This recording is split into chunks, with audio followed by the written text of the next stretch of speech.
दिन दिन तक दिन हम मराठी नहीं, ये कैफियत है मेरी। तक दिन है बनी 60 रुपए दी। 604 रुपए लो भाई। 120 लिखा है वो गलती से। वो 120 लिखा है। 120 लिखा है 12 सुना देगा। ऐप करो हाँ 12 करो ना क्यों 5 किलो 602 रुपये है। 602 रुपए दो भाई। 600 रुपए की टोल की जा रही किलो च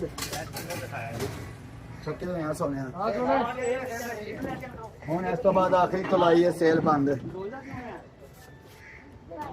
11 किलो 52 ग्राम 1200 रुपए किलो च पैन किथों लभदे जे टच इन्ने दे सही है।